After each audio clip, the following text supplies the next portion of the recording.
Olá, bom dia, unitenses. Sejam bem-vindos a mais uma aula da nossa disciplina Noções Básicas de Gerontologia Social. E hoje, nós vamos tratar sobre o Estatuto do Idoso. Nosso assunto é o Estatuto do Idoso, dando continuidade a falar das políticas sociais públicas para os idosos, existentes no Brasil. Na aula passada, nós falamos sobre a Constituição Federal de 1988, falamos sobre a Política Nacional do Idoso. É importante também destacar aqui a criação da LOAS, da Lei Orgânica de Assistência Social, no ano de 1993, tá? E hoje nós vamos falar do Estatuto do Idoso. O Estatuto do Idoso, ele tem 118 artigos, tá? Foi criado em 2003, 1º de outubro de 2003, sancionado pelo então presidente da República, Luiz Inácio Lula da Silva. E esse estatuto, essa lei, ela passou 7 anos tramitando no Congresso Nacional e no Senado para poder ser assinada. Mesmo com essa demora, mas que a luta foi importante para que esse direito, essa lei fosse aprovada, garantindo aí aos idosos uma série de direitos e punições também, que objetivam dar uma vida digna, para os idosos. Claro que essa vida digna, ela é um papel tanto do Estado, da família, da sociedade e da comunidade, que juntos, com suas ações, garantindo direitos, contribuem para que a população idosa brasileira tenha uma melhor qualidade de vida.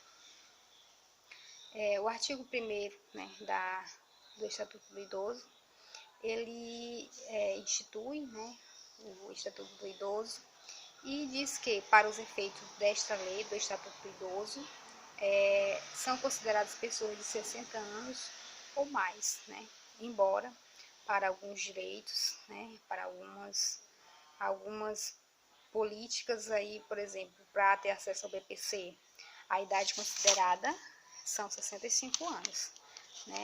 Gratuidade no transporte, a questão do transporte. A idade é de 65 anos, a gratuidade é a partir de 65 anos. E vamos conhecer um pouco mais do Estatuto do Idoso. No artigo 3º, ele é bem completo, bem esclarecedor para todos nós, E é importante também frisar a importância, o quão necessário que todos, não só idosos, mas também jovens, todos tenham acesso, tenham conhecimento de todas as leis, de todas as normas que garantem o direito aos idosos, para que o idoso seja cada vez mais respeitado e tenha seus direitos garantidos.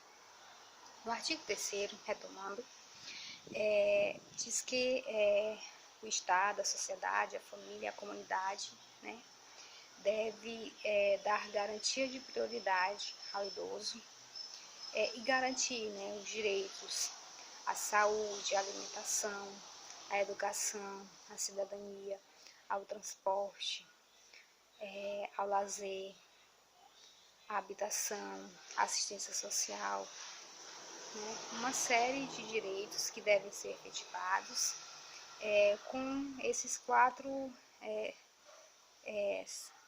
envolvidos, o Estado, a família, a comunidade, a sociedade em geral. E como garantir essa prioridade, como que essa garantia de prioridade ela é feita, como ela se desdobra, como ela se detalha, através de formas que estão descritas no parágrafo único logo após o artigo 3º do Estatuto do Idoso. E uma delas é justamente a questão do atendimento preferencial, imediato e individualizado que o idoso deve ter junto aos órgãos públicos ou privados, né, com garantia de acesso, né. Outra forma, a questão de garantia aos idosos, né, atendimento no SUS, no Sistema Único de Saúde, ter acesso ao direito à saúde e conta com o SUS, o Sistema Único de Saúde, e com outras políticas, né, sociais, para que tudo que contribua para a saúde do idoso seja garantido através de um trabalho articulado, conjunto, e que a saúde do idoso ela inicia na prevenção, né, conta aí com o tratamento, e também deve ser assegurado ao idoso tudo o que for necessário para sua habilitação e sua reabilitação em relação à sua saúde. Tá? No Estatuto do Idoso está bem claro que nenhum idoso sofrerá nenhum tipo de discriminação, inclusive até discriminação por idade. Tá? Ele não pode ser discriminado por idade e não pode sofrer aumentos em seu valor do seu plano de saúde por conta da idade. Em casos de internamento, ele tem direito ao acompanhante e que é garantida todas as condições para esse acompanhante continuar, né, ao seu lado em tempo integral. E falando em garantir todos os direitos dos idosos sem discriminação, infelizmente a violência contra o idoso ela é uma realidade, né, e que deve ser atentado para que todos, né, se conscientizem do seu papel de prevenir, né, e de denunciar qualquer ameaça, qualquer violação aos direitos do idoso. Está lá no Estatuto do Idoso, que é dever de cada um denunciar qualquer ameaça, qualquer violação de direito.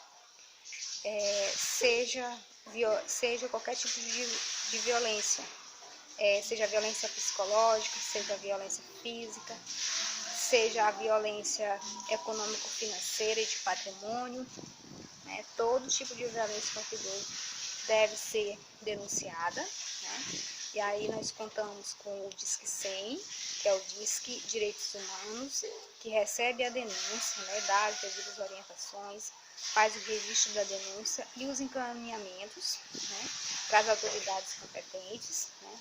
Temos também o Ministério Público e os conselhos estadual e municipais para receber essa denúncia e dar os devidos encaminhamentos para que para que o caso de violação de direitos ele seja interrompido, né, para a violação ser sanada.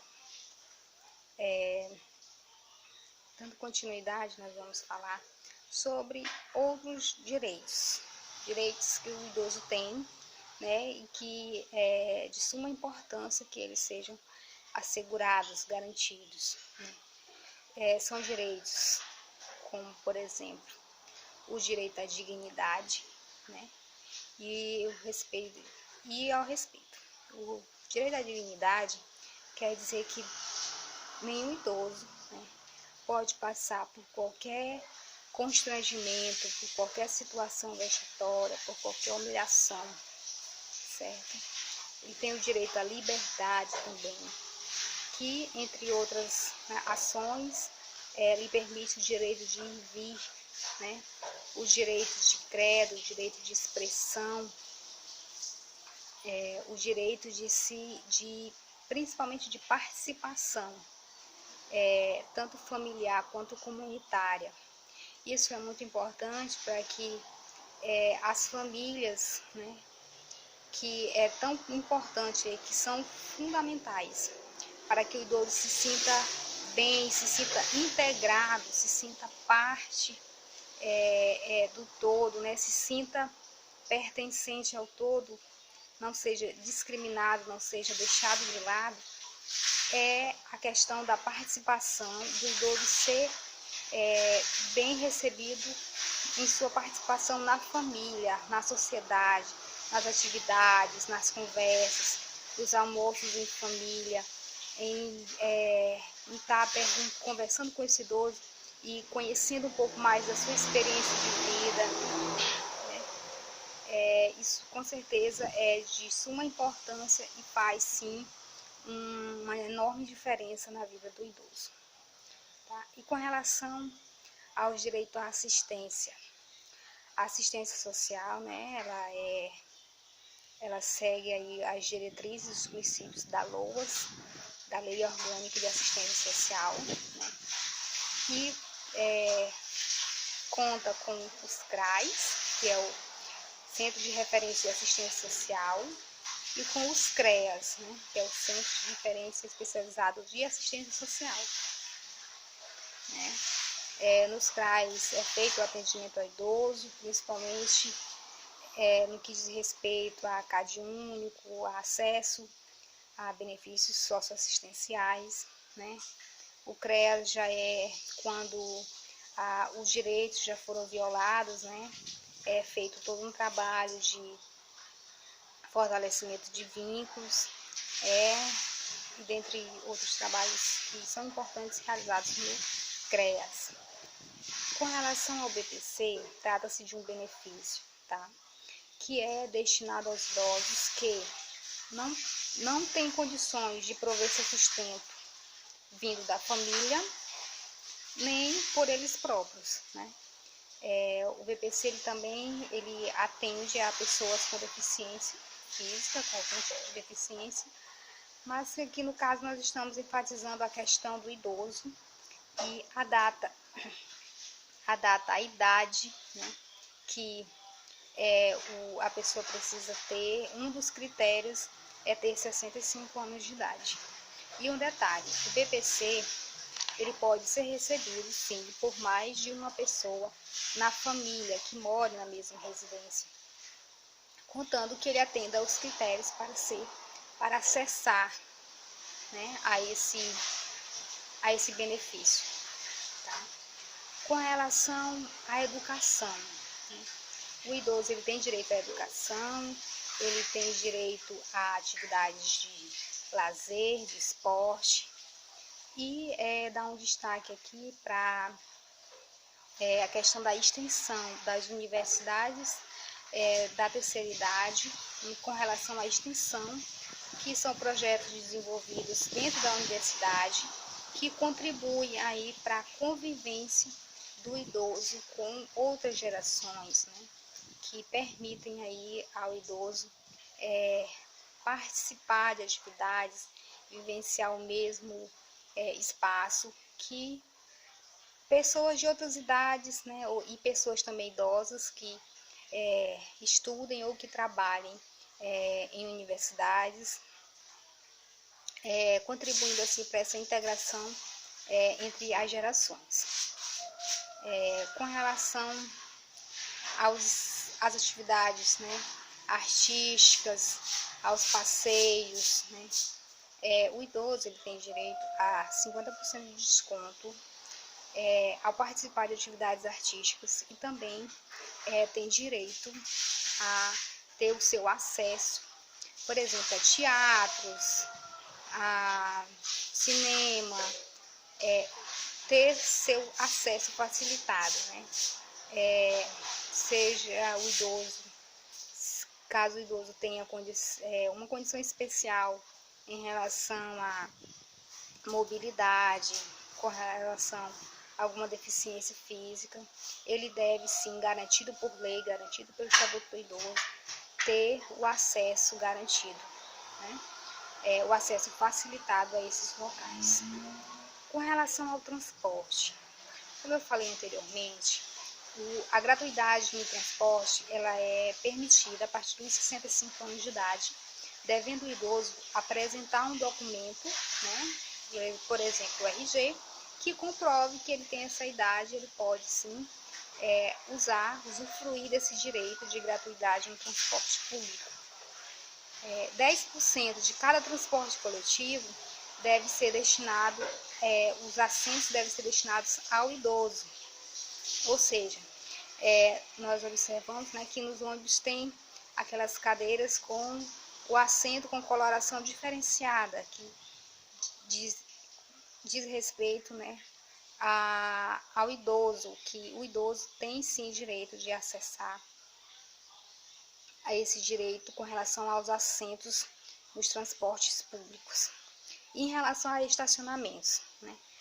Estacionamentos públicos, né, e privados têm dever de destinar 5% das vagas ao idoso, né, para a pessoa idosa, né, o uso do estacionamento e com um local, né, facilitado, de forma que o idoso não tenha dificuldade em chegar até a sua vaga de estacionamento, né, e estacionar e será atendido e depois, né, acessar esse direito de estacionamento.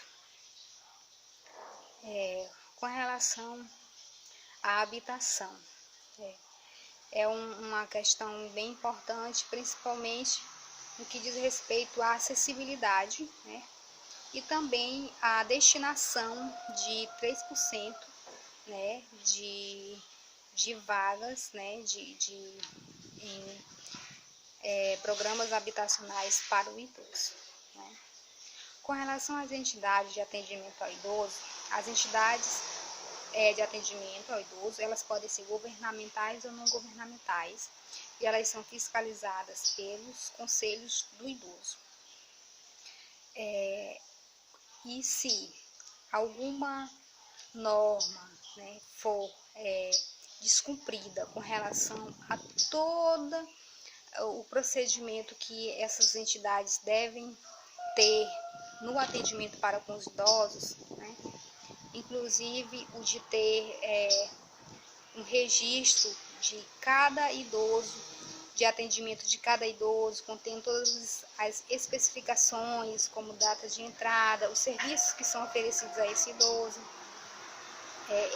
Caso seja descumprido qualquer norma que são reguladas e bem explicadas no Estatuto do Idoso, existem penalidades. E que penalidades são essas? Além de responder civil e criminalmente, né, pode acontecer o afastamento, tá, dos dirigentes, esse afastamento dos dirigentes das entidades, eles podem ser temporário ou definitivo, dependendo da situação, porque o primeiro ato é o de advertência, tanto para as entidades governamentais como não governamentais, né? E depois é feito o afastamento dos dirigentes, né, para a normalização da situação, e caso não ocorra essa regulamentação, essa adequação às normas contidas no Estatuto do Idoso para as entidades de atendimento ao idoso, é feito o afastamento temporário desses dirigentes, né, e para as entidades não governamentais, elas correm o risco também de ter suspenso o repasse, né, de verbas públicas, né, de verbas para o funcionamento dessa entidade, inclusive até a proibição de essas entidades de atendimento não atenderem mais os idosos, né, mais idosos, se ela estiver com irregularidades, tratando-se aí de um afastamento de interesse público, né? Não é pertinente que um idoso seja atendido, né, por uma entidade que está em situação de irregularidade, tá? Em caso de conhecimento de alguma irregularidade, qualquer cidadão pode denunciar, né, ao Ministério Público, tá? E essa denúncia é feita por petição e a averiguação é feita pelo Ministério Público, tá? Pelo Ministério Público, que tem o trabalho de estar visitando as instituições e atendendo os casos de denúncias às entidades de atendimento ao idoso. Eu gostaria de agradecer a atenção de vocês, tá? Eu vou disponibilizar o link, tá? Com o Estatuto do Idoso em áudio, né? Como tem 118 artigos, ele é aí para ouvir, né, com calma, né? Um pouco extenso. Ouçam atentamente. É importante que todos, não só os idosos, conheçam, né, o Estatuto do Idoso e todas as normas, todas as legislações que dizem respeito a políticas para pessoas idosas, tá? Porque nós percebemos que são políticas sociais, né, que fazem parte do dia a dia, né? O acesso à saúde, o acesso à assistência social, né, o acesso ao transporte, né, o direito à dignidade, o direito à liberdade. Então, são direitos que nós vivenciamos diariamente. Então, merece toda a nossa atenção, tá? Merece que nós os conheçamos cada vez mais, tá? Eu gostaria de agradecer pela atenção e desejar, desde já, um feliz Dia das Mães para todas as mães do mundo, em especial todas as mamães da UNIT, né? E, claro, para a minha, né, que não mora aqui com a gente, mas com certeza é a melhor mãe do mundo. Então, muito obrigada pela atenção de vocês, um beijo e em breve nós nos encontramos novamente.